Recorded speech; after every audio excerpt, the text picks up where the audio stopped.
Hi everybody, let's talk about finishing your sculpture. You've carved it and it's looking a little rough, or maybe you had some hair and it snowed and you need to clean this out.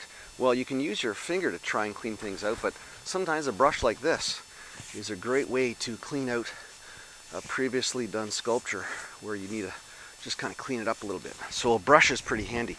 But most of this little video, I want to look at this. The finish is sometimes rough, and how can we make it beautiful and smooth?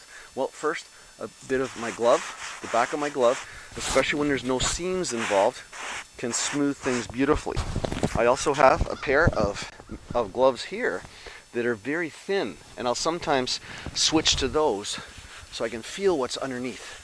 The problem with this sometimes becomes the heat of my hands gets transferred on the snow and it makes a bit of an icy surface. So the more I can do my polishing, as I'll call it, with my bigger glove that's insulated, the better. But that's still a bit rough, so what can we do? Well, here's some ideas.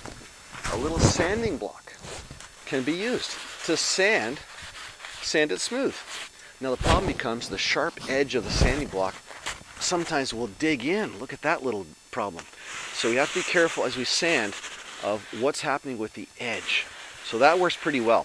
This one has a coarser side, and I'd say, hey, experiment. See if it does the job for you. But that's an option. To beat that hard edge, sometimes a bigger sanding pad like this has a bit of flex. You can get around some of those corners without having to worry about that hard edge on the sanding block. And that's starting to look nice. I might do a final with my glove. No, not on this block. And you know, every block's going to be a little different because for example, the Inuit have, is it 50, 60 different types of snow? And that's part of the fun and the art of working in snow sculpting, to figure out what kind of block am I working with here.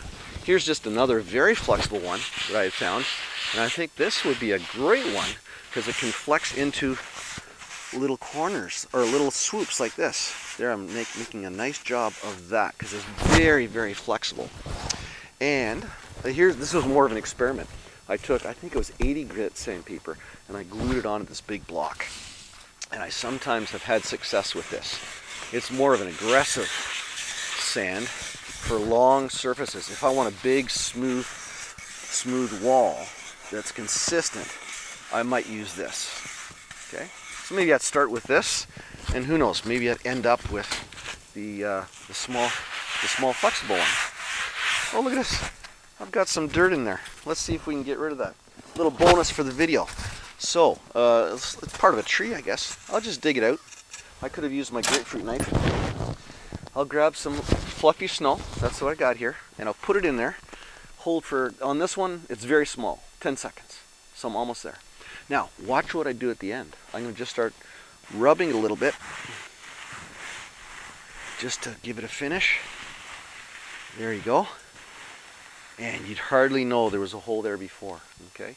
Now, I may leave that for later in the carve to before I carve it, because right now it's sintering. It's joining the rest of the block. It's bonding together.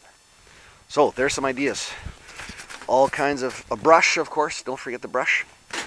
And then various sanding options. If I can pick these all up with my big gloves, stack them all together for you. There's a bunch of sanding options, but maybe you'll come up with some more. Experiment, have fun. Enjoy winter.